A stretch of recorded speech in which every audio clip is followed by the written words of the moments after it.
할렐루야. 예, 오늘 목요일 새벽에 오신 여러분을 환영하고 축복합니다. 우리 인사 한번 나누겠습니다. 잘 오셨습니다. 말씀의 은혜 받으십시오.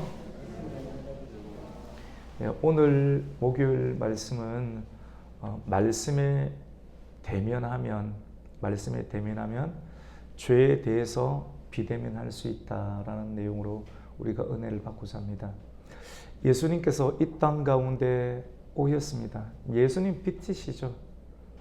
처음 창세기 말씀 끝에 나오는 그 말씀의 그 빛, 그 본체가 되시는 그 빛이 예수님이신데, 예수님께서 이 땅 가운데 오셔서 어둡고 공허한 세계 가운데 환히 비추어 주셨습니다. 예수님을 빛이라고 하기도 하고, 또 예수님께서는 직접 비유로 말씀하시면서 예수님 자신의 말씀이 씨앗이다라고 이렇게 말씀합니다. 그 생명의 씨앗인데, 주님께서 이 땅 가운데 오셔서 각 지역을 두루 다니시면서 복음의 씨앗을 뿌리셨을 때 복음의 씨앗은 자라나게 됩니다. 반드시 자라나게 되고 또 흥황하게 되고 또 부흥하게 되는데, 이러한 내용을 두고 하나님의 나라라고 합니다. 하나님의 나라는 자라게 되고 또 부흥하게 되고 흥왕하게 되는 줄로 믿습니다. 예, 복음이 우리 안에 있으면 우리는 더 잘되고 또 번성하게 되고 또 확장되는 하나님의 은혜가 나타납니다. 예수님 한 사람으로 인해서, 그리고 예수 그리스도의 그 복음 하나로 인하여서 12명의 제자가 만들어지게 되었습니다. 그리고 지난주에 우리가 살펴보았던 것처럼 예수님 하나의 복음을 통하여서 그 씨앗이 떨어질 때 12명의 제자가 모아지게 되고, 12명의 제자 이웃 가운데 확장되는 하나님 나라의 개념 속에서 70명의 전도단이 파송되었던 것을 보게 됩니다. 예수님 한 명으로 12명의 제자가 만들어지고, 그리고 70명의 전도단이 파송되게 되고, 그리고 오늘 말씀 가운데 보면 이러한 확장된 제자의 그런 하나님의 나라가 많은 무리가 되었음을 보게 됩니다. 교회는 성도가 모이게 되고 또 성도의 수가 부흥되는 역사가 있습니다. 성도를 거룩한 무리라고 하죠. 그 많은 성도, 주님을 따라가는, 또 주님과 동행하는 많은 사람들의 은혜의 행렬들이 나타나게 되는데, 그것을 무리라고 합니다. 거룩한 무리라고 하죠. 오늘 우리가 읽었던 누가복음 11장 이 말씀은 무리가 모여있고 그 무리에게 예수님께서 복음을 전하는 내용으로 시작을 하게 되는데, 어느 정도 예수님께서 교회가 또 하나님의 나라가 무리가 되었을 때 무리 안에는 허다한 무리가 있습니다. 허다한데 항상 하나님께서 어느 정도 시점이 되었을 때 그 무리를 압축시키시고, 또 마치 나무를 땅에 심었을 때 흙에 나무를 다지는 작업을 하시듯이 적절하게 어느 정도 성장과 또 하나님의 나라가 확장이 되었을 때 다지고, 그리고 분리하고, 그리고 이 안에는 옳지 못한 그런 마음을 가진 바리새인과 같은 악한 세력이 있으니까 이것을 하나님께서 걸러내시고 또 분리하시고 다져내시는 그러한 일들을 보게 됩니다. 이러한 내용을 오늘 성경에서는 많은 무리 안에 표적만을 구하는 세대들이 있는데, 이 세대들을 악한 세대다라고 말하며, 주님께서는 사람들에게 끊임없이 생명의 복음을 전하지만 그 복음을 듣고 믿음이 자라고 믿음이 성장하고 자라서 합당한 사명을 감당해야 되는데, 믿음이 자라지는 아니하고 끊임없이 기적만을 원하는 거예요. 자기들이 원하는 기적, 정말 하나님께서 원하는 하나님의 말씀의 사람이 아닌 기적만을 원하는 세대를 두고, 이 시대는 악한 세대다. 이 악한 세대 가운데 내가 보일 표적은 요나의 표적밖에 없다라고 말씀을 합니다.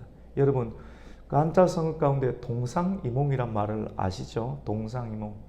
같은 자리에서 잠을 자는데 서로 다른 꿈을 꾼다라고 합니다. 한 자리에 있지만도, 한 자리에서 동일한 말씀을 전했지만도 사람들이 서로 다른 목적을 가지고 그 말씀을 먹고 나중에 자랐는데 똑같은 상황으로 자라야 되는데 전혀 다른 방향으로 되어 있음을 봅니다. 그걸 두고 동상이몽이죠. 이 동상이몽은 빨리 깨어지고 정리가 되고 하나로 만들어지는 것이 굉장히 중요합니다. 이 내용을 우리가 한번 볼까요? 우리 29절 말씀, 29절과 30절 말씀을 한번 보겠습니다. 시작. 무리가 모였을 때 예수께서 말씀하시되 이 세대는 악한 세대라.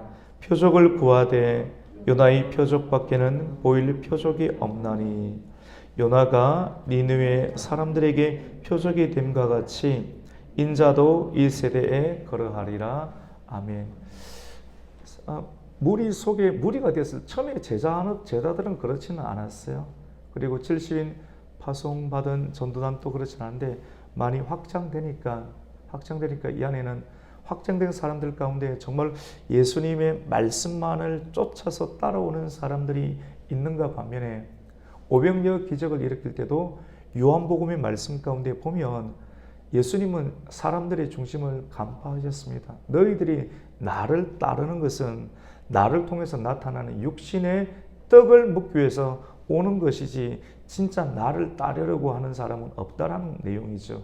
그래서 정말 사람이 떡으로만 살 것이 아니라 하나님의 말씀으로 말미암아 산다는 그 비밀을 계속해서 깊게 가르치고 또 가르치는 일들 가운데는 주님께서 분명한 복음의 진술을 알려주신 것을 보게 됩니다. 진짜 복음을 알려주면 분리가 됩니다. 분리가 돼요. 진짜 복음을 알려주면 분리가 되는데 요나의 표적을 주님께서는 말씀을 하셨습니다. 사람을 살려주고 갑자기 재밌게 자기의 눈에 즐겁게 해주는 그런 기적을 사람들은 많이 원해요.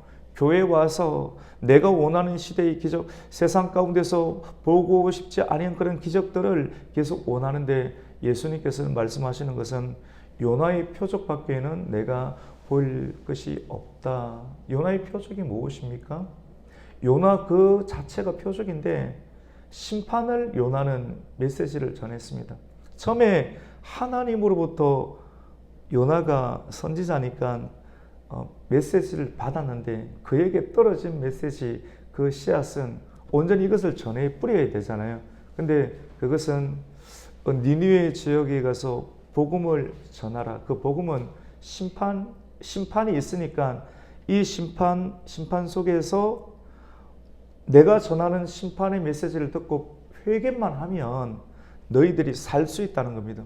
심판의 메시지를 전하지만도 그 심판의 메시지 앞에서 사람들의 합당한 반응이, 복음을 듣고 합당한 반응이 회개를 하면 살 수 있다는 내용이 요나의 메시지인데요.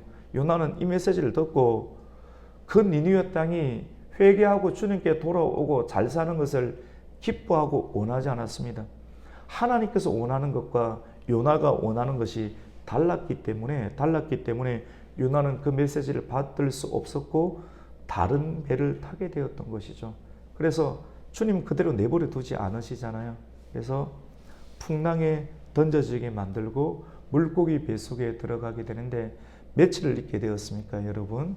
3일 밤 주야를 물고기 배 속에 있게 되었습니다. 3일 주야는 신약시대 예수님께서 십자가에 죽으시고 3일 주야를 무덤에 갇힌 것을 예고하게 되는 것입니다. 요나의 표적, 요나가 그 말씀을 받고 고난을 받고 그리고 다시 물고기 뱃속에 들어가서 살아나온 것은 부활을 의미하죠. 예수님께서 무덤에 들어가서 마치 다시 부활해서 살아나셨던 그런 표적의 내용들, 기적과 같은 내용, 굳이 너희들이 표적을 원한다면 내가 이제는 마지막으로 나타낼 것이 요나의 표적밖에 없다는 것. 요나 선지자 그 자체가 표적인데 요나의 메시지의 핵심은 무엇입니까? 같이 봅시다. 심판을 전하면 사람들의 죄를 범하고 싶고 죄에 기울어져 있는 사람들, 하지만 원래 그 사람이 창세전에 하나님께 예정되어 있는 하나님의 생명책에 있는 합당한 사람이라고 하면 기울어져 있는 인생이지만도 심판의 메시지를 듣게 되면 합당한 사람들은 깨어난다는 겁니다. 회개하고 눈물을 흘리고 마음을 잡고 깨고 일어나서 그 심판의 메시지 앞에 굴복하고 엎드리고 회개해서 하나님의 새 생명을 얻는 것밖에 내가 지금은 보일 것이 없다, 표적이 없다라고 이렇게 말씀을 합니다. 그 내용이 오늘 말씀입니다. 사람들은 동상이몽을 꾸죠. 많은 사람들이, 그 시대 사람들이 예수님을 따라다녔다는 것, 그 따라다니는 것은 사람들 안에 예수님이 정치적으로 자기가 원하는 해방을 원했던 것입니다. 근데 예수님께서 하고자 하는 것은 그들이 원하는 식의 정치적 해방이 아니라 참된 복음을 전하는 메시아로서의 십자가 고난을 받고 십자가에서 죽으시고 부활하는 메시아임을 드러내셨는데, 이러한 것과 달랐어요. 성도들이 원하는 교회의 운영 방향이 있고 그리스도께서 원하시는 교회의 운영 방향이 있습니다. 근데 처음부터 같아야 돼요. 처음부터 같으면 같은 길, 동행입니다. 동행. 같은 동행길을 오랫동안 끝까지 지속적으로 점진적으로, 그리고 우리가 죽는 그날까지 함께 갈 수가 있게 되는 것이죠. 저는 함께 가고 싶습니다. 우리 나이가 다 50대이지 않습니까? 40대 말 대부분 50대, 이제 70, 80 이렇게 되는데 우리의 건강한 나이 몇 년을 살겠어요? 물론 100세 시대이지만도 집사님 몇 년을 앞으로 더 왕성하게 살겠어요? 20년 정도지 않겠어요, 사실은. 20년 돼도 머리가 희끗희끗하고 할 터인데, 근데 지금 우리의 만남은 정말로 우리가 꿈꾸고 목표로 하는 것은, 같이 봅시다. 지속적으로 함께 끝까지 가는 겁니다. 20대가 아니지 않습니까? 20대는 이것저것 많이 하고 또 뭐 해보고 싶은 마음이 있지만, 이제 여러분 우리가 이 길 가운데 동행길을 놓쳐버리면 정말 마음을 놓고 동행할 수 있는 그런 상황이 그리 녹록지 않다는 것을 우리는 한번 생각을 해보아야 됩니다. 그래서 동상이몽을 꿈꾸어서는 안 되겠죠. 정말 성경에서 예수님께서 우리에게 요구하시는 참된 복음, 요나의 표적을 통해서 주님께서 요구하시는, 이제 진짜 들어야 되고 반응을 해야 되는, 사람들이 반응을 하는 것을, 반응을 해야 될 때 반응을 해야 되고 반응하지 아니할 때를 반응하지 않아야 되는데, 그것을 두고 오늘 말씀 가운데 복음에 대면하고 말씀에 대면하고, 말씀에 대면한 사람은 어디에 비대면할 수 있습니까? 죄에 대해서 비대면할 수 있는 줄 믿으시기를 축원합니다. 사람들은 딴 데 대면하고 싶어요. 말씀 말고, 말씀 짧게 하고 내가 원하고 싶은 것 이야기하고 내가 좋으면 이런 데는 대면하고 싶어 하는데, 정말 참된 복음에 대해서는 비대면하고 싶어 하는 경향성이 있습니다. 청교도의 유명한 신학자 가운데 존 오웬이라는 사람, 아주 훌륭한 사람이죠. 그 사람은 죄에 대해서, 죄는 경향성이다, 기울어지는 거예요. 사람의 경향성이 있으면 그 경향성 가운데 있는 것이 다 옳게 여겨지는 그런 눈을 가지고 있습니다. 한번 기울어지면 사람들은 알지 못하게 되는 것이죠. 그래서 이 심판에 관한 메시지 속에 중요한 것은 복음이 있습니다. 복음의 핵심은 크게는 두 가지입니다. 무엇입니까? 같이 해볼까요? 십자가, 부활. 가장 큰 핵심은 십자가와 부활입니다. 이 십자가와 부활을 두고 예수 그리스도께서 행하신 일들이 십자가 복음인데, 근데 사실은 조금만 넓게 보면 예수 그리스도께서 이 땅 가운데 오셔서 행한 모든 일이 복음입니다. 복음은 주님께서 이 땅 가운데 오신 것이 복음이고, 주님께서 이 땅 가운데 탄생하신 것이 복음이고, 주님께서 이 땅 가운데 오셔서 자라난 것이 복음이고, 주님께서 이 땅 가운데 오셔서 고난을 받으신 것이 복음이고, 십자가에 달리신 것이 복음이고, 십자가에서 부활하신 것이 복음이고, 3일 만에 부활하시고 난 다음에 40일 동안 계시면서 제자들에게 마지막 메시지를 전하시고 하늘나라로 같이 봅니다. 성천하신 것이 복음이고, 하나님 나라의 보좌 우편에 앉으신 것이 복음이고, 맨 마지막에 다시 오셔서 천년 왕국을 이루는 것이 복음이고 그 이웃 가운데 새 예루살렘에 들어가는 것이 복음. 주님께서 행하시는 모든 일이 복음입니다. 사람이 복음을 말할 수가 있어야 됩니다. 성경 구절 가운데서도 이런 일련의 내용들 가운데 복음을 말할 수가 있어야 되고 성경의 구절로도 복음 이야기하면 복음 못합니다. 굳이 어느 정도 이야기를 하면 뭐 복음에 관한 성경 구절을 대어보라 하면 요한복음 14장 정도 생명, 진리 이렇게 이야기를 합니다. 근데 정말로 복음은 무엇입니까? 복음에 관해서 예수님에 관한 모든 일들을 우리가 알고 있고 정말 주님을 사랑한다면 그 알고 있는 것을 우리가 또박또박하게 정언할 수 있는 단계가 되겠죠. 성경 말씀으로. 그렇게 되면 정말 주님께서도 너희가 나를 사랑한다라고 하면 요한복음 14장 말씀 가운데 너희가 내 계명을 지키리라. 지키는 정도가 있다라고 하면 그 말씀을 묵상하고 또 암송하는 수준까지 될 수 있지 않겠습니까? 그래서 오늘 주님께서 하시는 그 하나님 나라의 일들 가운데 무리에게 심판을 전하시고 심판의 핵심 가운데는 복음이 있죠. 그 복음을 전하시고 그 복음 속에서 변화되는 내용들을 보게 됩니다. 근데 사람들이 변화가 안 된다는 거예요. 30절 한번 볼까요? 30절 같이 읽습니다. 시작. 요나가 니느웨 사람에게 표적이 됨과 같이 인자도 이 세대에 그러하리라. 그러면서 예수님께서 두 가지 예를 심판에 관한 메시지를 전했으면 회개를 해야 되는데 회개에 합당한 열매를 맺어야 되는데 열매가 없다라고 하는 거예요. 쉽게 말해서 반응이 없어요. 동상이몽을 여전히 꿈꾸고 있기 때문에. 그래서 두 가지 예를 설명을 하게 되는데 31절에 보면 남방 여왕이 나옵니다. 솔로몬이 나오는데 남방 여왕이라고 하는 것은 이스라엘 나라 가운데 솔로몬이 통치하는 시대 가운데 솔로몬의 말씀과 메시지가 너무나도 지혜로워서 그 메시지를 듣기 위해서 스바의 여왕이 왔다는 거 기억하시죠? 남방에서 스바에서 남방에서 그 말씀을 듣기 위해서 그 말씀을 사모해서 남방 지역에서 예루살렘까지 오는 것을 마다하지 아니하고 수고를 친히 감당하였던 말씀을 듣기 위해서 수고하는 것을 마다하지 않았던 스바 여왕의 예를 들면서 마지막 날에 주님께서 심판 때에 스바 여왕이 오면 너희들을 심판한다라고 이야기하는 거예요. 너희들은 예루살렘에서 있으면서 가만히 있으면서 주님께서 직접 다 찾아다니면서 신방하고 말씀을 전해 두었는데도 불구하고 동상이몽을 꿈꾸고 말씀에 반응하지 아니한 너희들을 보면 마지막 때에 스바 왕이 와가지고 큰 소리 치면서 너희들 수준이 이것밖에 되지 않느냐라고 심판하지 않겠느냐.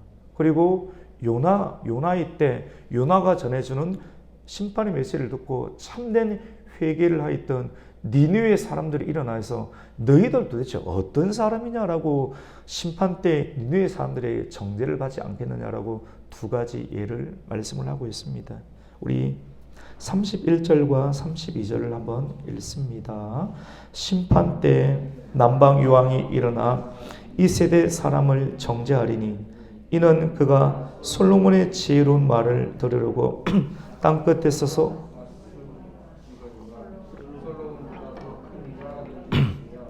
심판 때 니느웨 사람들이 일어나 이 세대 사람을 정죄하리니 이는 그들이 요나의 전도를 듣고 회개하였음이거니와 요나보다 더 큰 이가 여기 있느니라.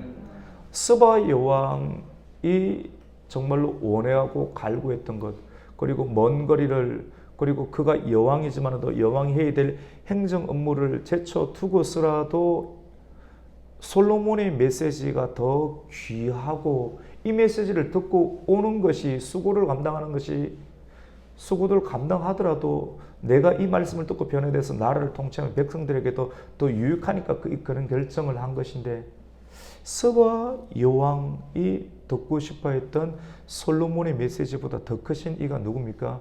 예수 그리스도의 복음이거든요. 그리고 요나의 메시지보다 더 탁월한 설교와 메시지가 예수 그리스도의 설교와 메시지인데 어찌 예수 그리스도의 복음의 설교를 듣고도 변화되지 아니하고 반응이 없는 이 세대들은 어찌 됨이냐. 너희들은 어찌 끊임없이 기적과 같은 표적만을 구하면서 믿음의 성장이 없느냐 하는 것을 주님께서는 꾸짖고 계시는 것이죠. 그래서 메시지의 핵심 가운데 중간 단계를 넘어가면서 심판의 메시지, 그리고 심판을 듣고 회개하라. 회개를 통해서 궁극적으로 어떤 일이 일어납니까? 같이 봅시다. 전도, 요나의 전도란 말이 나오죠. 요나의 전도를 듣고 회개하는 일, 마지막 때가 가까웠으니 요나의 복음의 전도를 듣고 회개하는 일들 가운데 동참하라라고 말씀을 하고 있습니다. 제가 그 웨슬리와 또 켈빈에 대해서 관련되는 책들을 논문을 썼기 때문에 다양하게 읽었거든요. 일반 사람들이 잘 읽지 못하는 디테일한 부분까지 많이 읽었고, 그런 내용들을 통해서 알게 된 중요한 사실은 고대에 속사도나 또 복음 예수 그리스도의 이후에 있는 교부의 시대나 웬만한 사람들이 이런 거 찾아보기 힘들잖아요.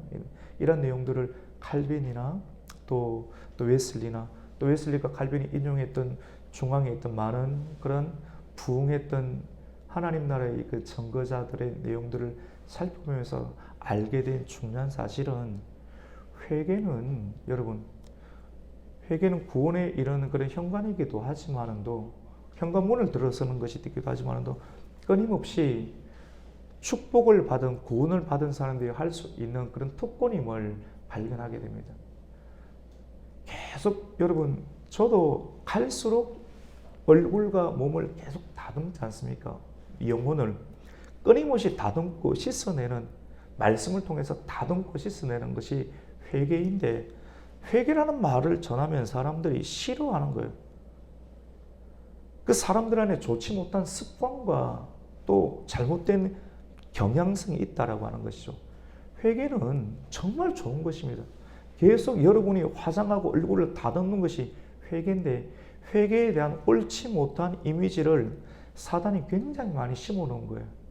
우리 시대의 문화 가운데 우리의 내면의 자존심과 경향성 가운데 그래서 회개는 굉장히 좋은 것입니다. 끊임없이 살피고 그래서 오늘 이 말씀 가운데 다음 장으로 넘어가는 장면 가운데 회개를 더욱더 효과적으로 할 수 있는 그리스도의 지침이 나오는데 그것은 등불을 켜라는 메시지를 하고 있습니다. 우리 33절 말씀을 한번 보겠습니다. 시작. 누구든지 등불을 켜서 속에나 말 아래에 두지 아니하고 등경 위에 두나니 이는 들어가는 자로 그 빛을 보게 하려 함이라. 이게 말씀이 지적으로 이해가 되면 사람들이 받아들입니다. 그냥 회개하면 쿡쿡이 부딪히게 되는데 말씀을 찬찬히 들으면 이게 부딪힐 일이 전혀 아니라는 것이죠. 빛이거든요. 등불을 켜서 속에 둔다는 것은 여러분 음이 뭘까요? 음은 지하실처럼 움푹 패인 곳, 움푹 패인 곳에는 요 음이라고 하는 것이 드러내는 그런 실제적인 성경적 뜻은 사람 안에 있는 욕심. 그래서 누구든지 등불을 켜서 욕심 속에 두거나 아니면 말 아래에 둔다. 말은 그릇이잖아요. 그릇. 한 대 그릇. 여러분 그릇을 이렇게 등불 있는데 그 위에다가 그릇을 덮어두고 자기 욕심 안에 가둬두면 빛이 비쳐나가겠습니까? 안 비쳐나가겠습니까? 빛이 덮이게 되지요. 그래서 등불을 켜서 음이나 말 아래에 두지 아니하고 어디에 둡니까? 등경 위에. 원래 빛을 비출 만한 그런 말씀의 등대 위에 교회 위에 십자가도 있으면 십자가를 높이 지붕 위에 두듯이 그래서 많은 사람들이 이곳이 교회다. 영혼의 갈급함에 있는 영혼들은 기업도시에 있는 영혼들은 비록 약간 빈들이 있지만 이곳으로 오시오라고 이 빛을 본 사람들은 오는 거예요. 그리고 이 소문을 들은 사람은 오는 거예요. 와 보는 거예요. 와서 말씀을 듣고 부딪히고 이 집이 내 집이다. 내가 거할 집이다라고 여기면서 작정하고 계속 말씀을 듣는 데일리 양식을 먹기 시작하는 거예요. 그래서 우리 안에 있는 내 안에 있는 예수 그리스도의 빛이 비치게 하는 그런 작업들 회개의 일들과 내 영혼에 계속 빛을 비춰주니까 내가 밝아지는 거예요. 말씀과 가까이 하면 분명하게 얼굴이 밝아요. 여러분 이제 얼굴이 밝잖아요. 밝아요. 계속 빛을 비춰주는, 계속 그리스도와 가까이 하고 그리스도의 빛을 비추게 되니까 영혼이 밝아지게 되는 것이죠. 그래서 빛을 보게 하려 함이라. 여러분 빛을 보려고 하면 우리의 눈이 맑아져야 됩니다. 눈, 구하고 찾고 또 두드리고, 찾고 구하고 두드리는 그런 일들을 한다고 했잖아요. 찾는 것은 눈이 있어야 됩니다. 눈이 있어야 찾게 되는 것이고, 입으로 구하고 손으로 또 두드리는 그런 일련의 반복되는 과정들을 우리가 하게 되는데, 이렇게 복음의 메시지 또 심판의 메시지를 듣고 우리가 회개하고 또 복음의 전도자로서 삶을 살게 되면 우리의 눈이 밝아집니다. 눈이 밝아지는데 그 말씀을 우리 34절에 말씀하죠. 우리 34절 한번 읽습니다. 내 몸의 등불은 눈이라. 내 눈이 성하면 온몸이 밝을 것이요 만일 나쁘면 내 몸도 어두리라. 그래서 여러분 말씀을 정상적으로 잘 듣잖아요. 어린아이처럼 순수하게 잘 합당하게 기쁨으로 받으면 눈이 밝아져요. 실제적으로 영혼의 눈이 밝아져서 우리의 육신의 눈은 조금 침침할 수는 있겠지만도 시력이 영혼의 눈이 밝아져서 우리의 겉사람은 후패해지지만 우리의 속사람이 더욱더 강건하게 되는 줄로 믿습니다. 속사람이 강건하니까 돈이 조금 없어도 또 몸은 조금 건강함이 떨어져도 천국을 소유하고 있기 때문에 사람이 참된 평안과 기쁨과 참된 여유로움이 그 사람 안에 있습니다. 그래서 항상 기쁘죠. 또 이겨낼 수 있는 또 인내심이 생기게 됩니다. 그래서 오늘 35절과 우리 36절까지 읽었는데 마지막 절 2절을 한번 읽습니다. 그러므로 내 속에 있는 빛이 어둡지 아니한가 보라. 내 온몸이 밝아 조금도 어두운 데 없으면 등불의 빛이 너를 비출 때와 같이 온전히 밝으리라 하시니라. 아멘. 여러분 말씀을 계속해서 듣는 것은 사람을 온전하게 이해합니다. 디모데후서의 말씀도 말씀을 듣고 온전하게 하기 위함이고 오늘 말씀도 들으면 계속해서 복음이 들어가서 내가 원하는 기적, 내가 원하는 형태의 메시지가 아니라 주님께서 우리가 변화되기를 원하는 메시지를 계속 듣다 보면 우리가 온전해지게 됩니다. 몸 안에 어두운 곳이 없도록 하나님 이 영역은 내 영역이니까 내 어둠 내버려 두세요가 아니라 말씀을 계속 받게 되면 이 영역까지도 밝게 비추어서 오늘 말씀 끝부분과 같이 등불의 빛이 너를 비출 때와 같이 온전히 밝아지리라. 그래서 우리 안에 있는 어두운 곳이 전혀 없도록 끊임없이 성화하고 또 점진적으로 닮아감으로 우리의 영혼을 구석구석 비추고 구석구석 비추어진 개인의 은혜가 우리 주변에 있는 아파하고 힘들어하고 우울증에 걸리고 잠 못 자고 환청을 보고 환상을 보고 잘못된 환상을 보고 또 자살을 시도하고 포기하고 싶고 낙심하고 그만두고 싶고 헤어지고 싶고 이런 다양한 일들 가운데 있는 많은 지체들에게 환한 복음을 전함으로 그들을 주님께로 이끄는 지혜로운 영혼들이 되시길 예수 그리스도 이름으로 축원합니다. 아멘. 하나님 감사합니다. 날마다 우리의 등불을 켜서 우리 안에 있는 어두운 곳을 비추는 회개의 일들을 끊임없이 하게 해주시고 이러한 밝아진 하나님의 내면을 통하여서 주님을 알지 못하는 많은 사람들에게 복음의 등대가 될 수 있는 하나님의 사람이 되게 하여 주시옵소서. 예수님의 이름으로 기도드립니다. 아멘. 하늘에